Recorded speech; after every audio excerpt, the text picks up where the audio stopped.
words of my mouth and the meditations of our hearts be acceptable in your sight, O Lord.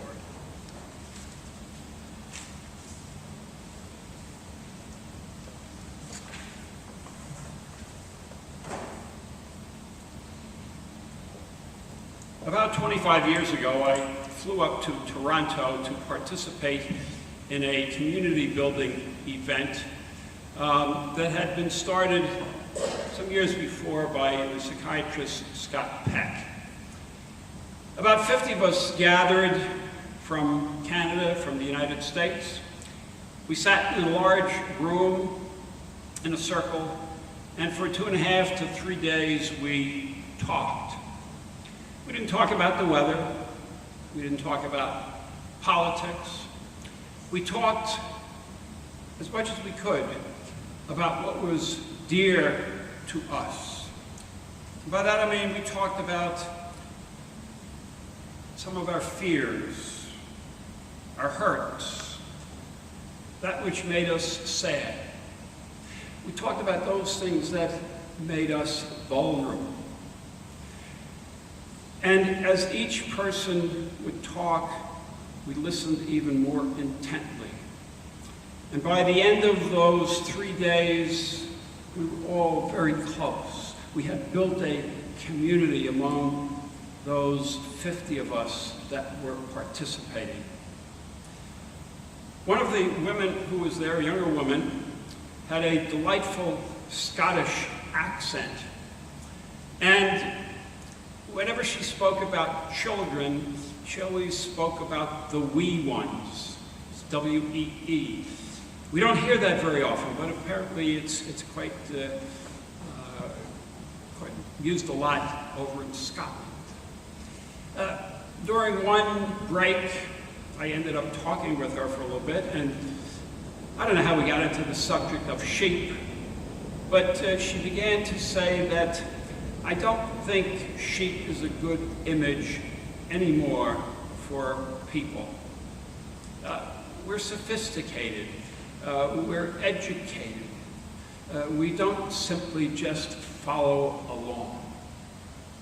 Well, that's the question that we have, you see. Is this image still a relevant one for us, or is it not? Over the years, I've conducted many funerals. As far as I can recall, except for one, I always read the 23rd Psalm. And the one funeral I didn't read it at, I was requested not to. Not because that person didn't like it, but because she felt it was too emotional for her to hear it at this time. Everybody knows the 23rd Psalm, and there were times where I'd say, let us all say it together. And everybody started in, the Lord is my shepherd, I shall not want. And then people began to drop out because they didn't know the whole thing. But they did know of what I was speaking about. 23rd Psalm is most beloved. And yet, it speaks about sheep in a way that's quite relevant. The Lord is my shepherd.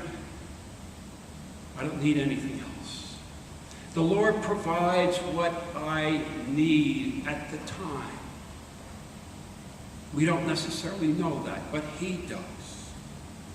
The Lord makes me lie down in green pastures. That's what a shepherd does. He brings his sheep to a place where there's going to be grass, where they can graze, where they can relax. The sheep on their own would not be able to find this. They're dumb. The shepherd brings the sheep to still waters. You know, a dog, a horse, and other animals enjoy drinking from a babbling brook, a brook that's running with little white caps and so on and so forth. But a sheep will not drink from running water. A sheep needs to be brought to a place where there's a quiet pool. And that's where the sheep will drink. He can't find that by himself. It's the shepherd who has to bring the sheep to the water. You restore my soul and guide me in the right pathways. You show me the way to a right relationship with you, O Lord. And though I walk through the valley of the shadow of death, I fear no evil, for you are with me. Fear is not something we can control. Fear can come upon us at any time. But we can go through that valley, through the valley. We don't stay there. Through the valley, knowing that our Lord is with us. I was reminded of the Cyclone roller coaster down in Coney Island. There are those who at the top of the first hill will raise their arms high and they'll scream and they'll enjoy that ride all the way down. And there are others who, even though they want to ride that coaster, will hang on for dear life onto the bar, shut their eyes, and also scream. There's fear of some sort. Everybody knows that the coaster isn't going to come off the track. It's secured on there. But nevertheless, it's that experience that can bring fear into us. But we don't need to fear that we will be left by ourselves, because the Lord is with us as we go through that valley. And his rod and his staff, those are the tools that the shepherd would use to fend off enemies, are still there to fend off what enemies are against us. You prepare a table before me in the presence of my enemies. You anoint my head with oil. In the midst of turmoil, we can have quietness because we know the Lord is there. He prepares a table for us. And we are continually blessed by his presence. Surely goodness and mercy shall follow me all the days of my life. And I'll be with the Lord forever. Did you notice what's going on in the psalm? The psalm speaks about the Lord. It speaks about God. Sometimes in the third person, the Lord is my shepherd, and other times it changes to the second person. You are with me. You are nearby. The sheep are barely mentioned. You and I are not mentioned. And when we turn to the Gospel of John, where we have our lesson today, the 10th chapter deals with sheep. We don't read the whole thing today, just a portion of it. And later on in the chapter, Jesus speaks about, I am the good shepherd. But in the beginning of the chapter, he speaks about a shepherd in general, actually referring to himself. If the shepherd goes into the pen where the sheep are kept, through the gate, the gatekeeper knows who he is. He lets him in. Everyone else is a robber, a thief. They'll come over the wall. They'll sneak in. They'll do something surreptitiously. But it's the shepherd who goes in and he calls his sheep to follow him. You know, at night, there might be 3, 4, 5 shepherds who would bring their flocks together in this one pen. They'd lock him in there. They'd be safe for the night. But they never worried about, well, is my sheep going to get mixed up with your sheep? It didn't happen. Because in the morning, one shepherd would be there, another over here, and they would call to their sheep. And the sheep respond to the shepherd's voice. They know who their shepherd is. If they belong to this one, they're not going to go over there.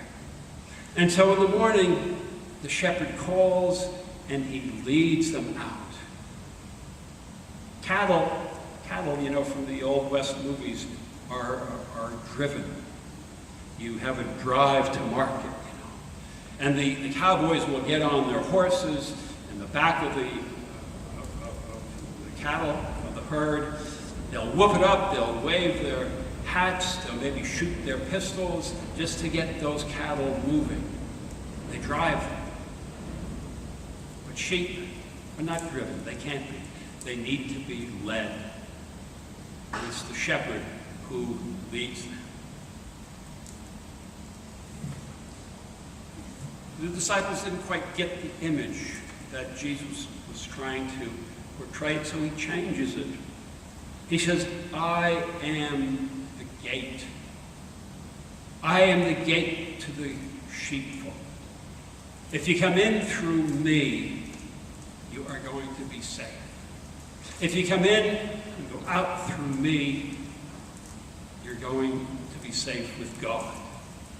And so that image is maybe something that resonates with them.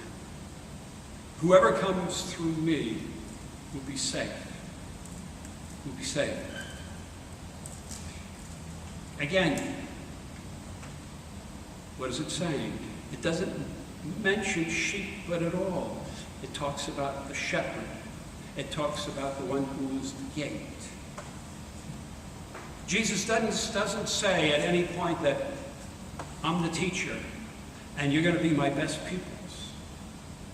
He doesn't say I'm someone who does good and I'm going to show you also how to be good. He doesn't say I'm the boss and you're the workers. I have a little magnetic plaque, I guess you call it, that you can put up on something like a refrigerator wide. And it's a picture of Jesus, and it says, Jesus is coming, look busy. It's cute. But that's not what Jesus is saying either. He's not telling us to do anything. He is showing us that we need to follow the shepherd. I am the shepherd, you are the sheep. Sheep are dumb. Sheep get lost. And, you know, when we look at that, we don't like to be bunched into that kind of a description. It doesn't seem to be right. We agree with that lady from Scotland. But all we need to do is look at our television or the news in the paper, and we see that we're lost. The world doesn't know what it's doing or where it's going. We need a shepherd to lead us. We need someone to lead us to God. Someone to show us God. Someone who will entice us, you see, to trust God. And that's Jesus. Follow me, and you will be safe. Jesus is not someone that we want to learn about. If we want to learn about somebody, go check out George Washington. Learn about him. Did he actually cut down that cherry tree that we've heard about as kids? How did he become a general? How many battles in the Revolutionary War did he actually lose? And when the people wanted to make him king, why did he say, no, I don't want to be king? There we learn about the person. But we're not interested in doing that with Jesus. The Gospels actually tell us very little about Jesus' life. We know something about his teaching. We know something about the many parables he told. But in the Gospel of John, there's no sermon. There's no parable that he teaches. And there's no ethical guidance.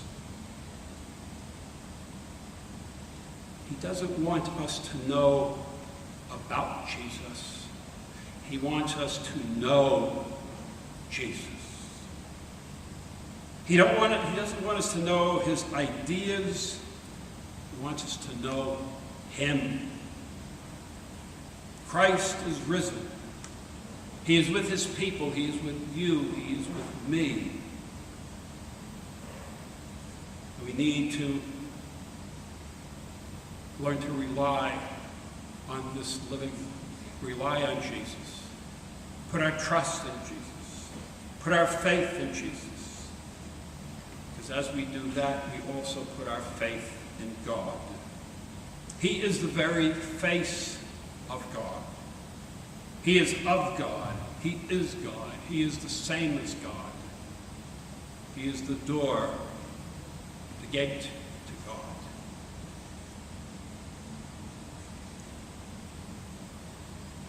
By the end of our meeting up in Toronto with community building, we knew practically nothing about another person. I didn't know what someone else did for a living.